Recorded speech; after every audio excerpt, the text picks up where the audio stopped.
Bwana, hii ni Sema Africa Media na leo ndani ya Kickoff nitakupitisha katika updates fupi za kimichezo, tukiangazia hapa nyumbani bwana katika ligi kuu NBC. Leo NBC bwana imeendelea kwa mechi moja, Mbeya City na JKT Tanzania, ambayo mechi mpaka sasa hivi majira saa 10 Mbeya City anaongoza kwa goli 1-0, na mchezo mwingine bwana utapigwa ni wa Azam katika ile michuano ya CAF Confederation Cup, ni kombe la shirikisho. Azam zidi ya KMKM bwana hapo saa 11 Azam atashuka dimbani kuminyana au kutafuta hatima yake ya kufuzu hatua ya makundi.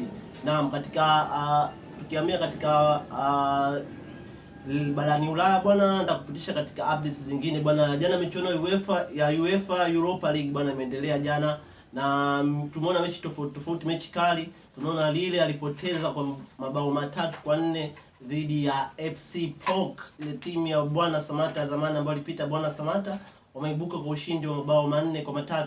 Mechi nyingine ambayo ilikuwa imegonga vichwa vya jana vya kimichezo ilikuwa ni Brighton dhidi ya Real Betis bwana. Real Betis na Brighton walimaliza mchezo wa kutoshana nguvu. Betis aliondoka akipata alama moja ugenini na Brighton akapata alama moja nyumbani. Na mchezo mwingine uliochezeka jana ulikopo ni FC Porto dhidi ya Nottingham Forest.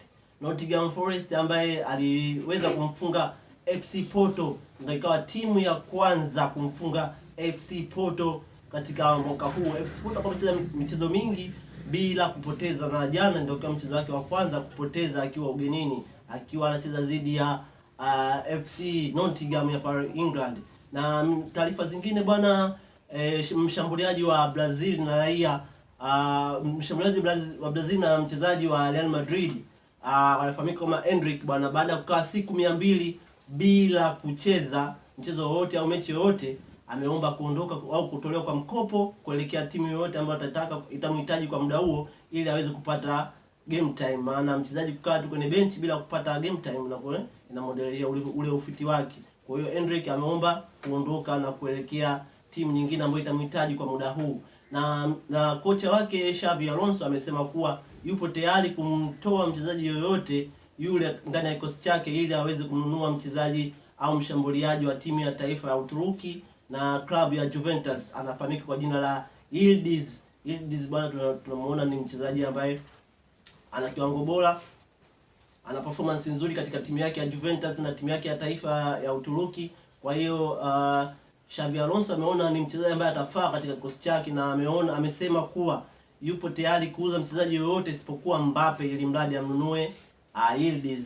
Na taarifa nyingine ambayo tutakusogezea hapa Kinyamwezi mwanangu ni kuhusiana na Jamal Musiala, kiungo wa timu ya taifa ya Ujerumani na klabu ya Bayern Munchen.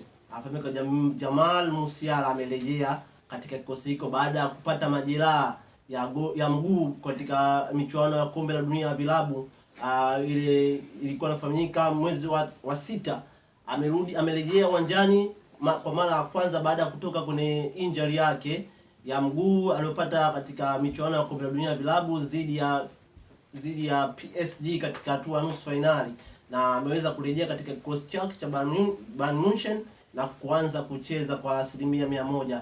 Na mlikuwa nami Humphrey James katika The Kickoff ya Sema Africa Media. Usisahau kusubscribe, comment, kushare na kulike katika mitandao ya kijamii ikiwemo Facebook. Kote kule unakutana na Sema Africa Media, una like, una share, una comment, unakomentisha kinoma noma. Bye bye.